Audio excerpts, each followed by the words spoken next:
Now, the rest of the story. All right, welcome back to the rest of the story. We actually had a nice couple days of running. This video was filmed on last Saturday, and we've actually made some pretty good progress. Probably not as far as we all would like to be, but like I've been saying here, progress is progress.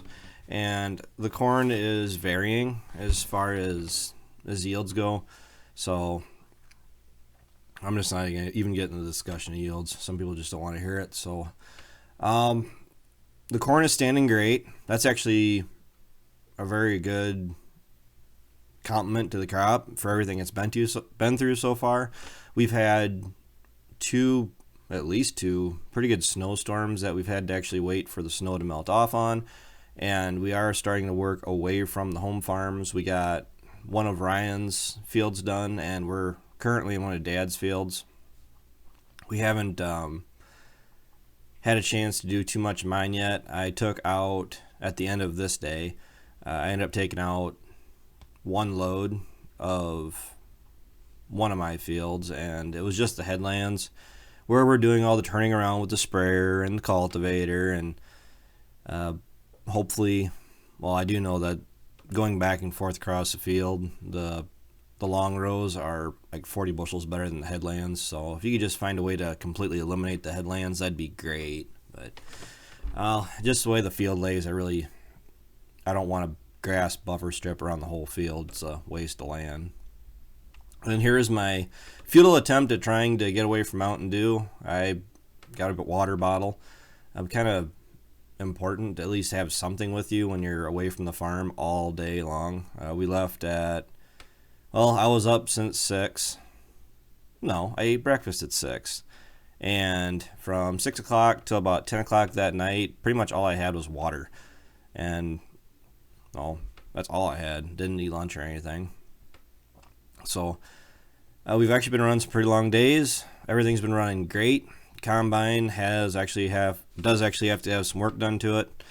Mainly just be cleaned up, greased. Air filters need to be cleaned out. We ran it about 2 days before we really go through everything. We'll do the air filters every day, but I like greasing it.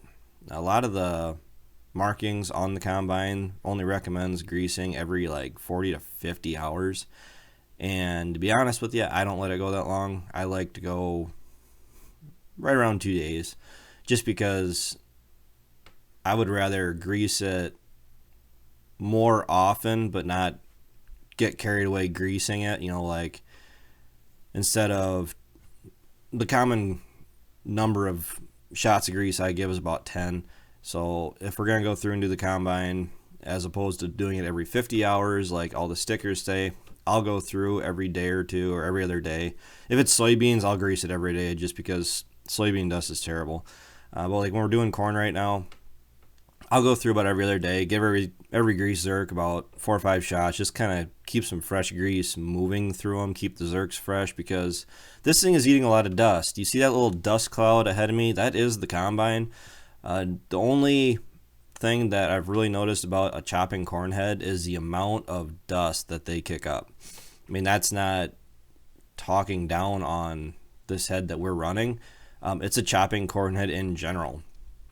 They do kick up a lot of dust, and that has actually caused an issue with the combine. We actually had the radiator screen, that rotating screen.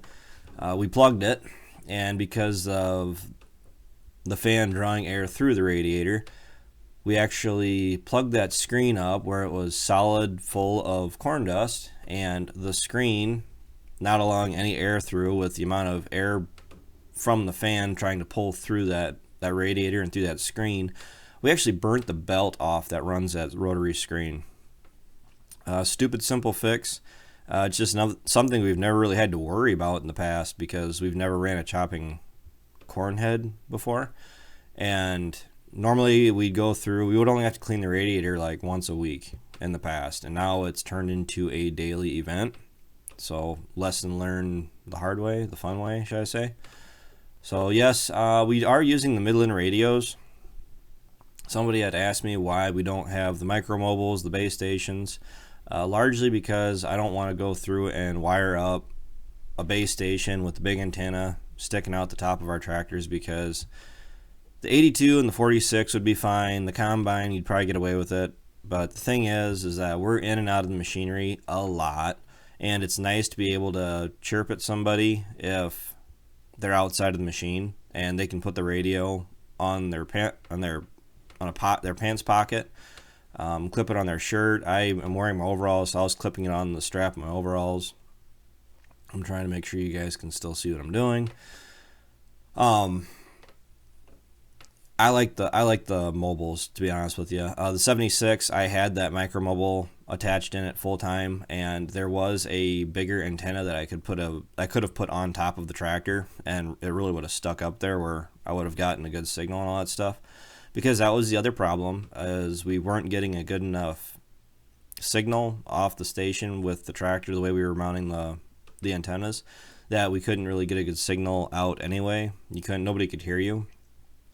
And there was a different antenna, a separate antenna, that was larger. And the problem is the 7600 is the one that goes in and out of my machine shed. And that machine shed does not clear the cab more than an inch, maybe 2 inches, maybe. But I don't think I can get my fingers between the rotary beacon or the flashing LED on top of the cab and my machine shed roof when I pull into my machine shed. So I'm not going to go and permanently secure a 3-foot, 2-foot long antenna on the top of my cab that does not have any flex and just rip it off the second I want to pull in my machine shed, because my tractor, my 7600, probably the most dependable, my favorite tractor on the farm, it seems. I mean, the 82 is nice, she's got her perks, but I expect a lot out of my 7600, and it time and time again just is dependable.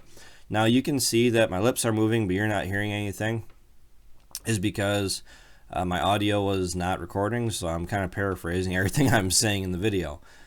So Ryan's doing an awesome job getting the grain hauled. The farther we're getting away from the farm, the longer it's taking him to get back to the buildings, because one of our main roads, shortcuts that gets us away from having to take a longer route, is closed for some reason. Nobody really knows why, but there's a big road closed sign in the middle of the road, and I've just been driving around it. But Ryan's been having to take the long way around with the semi.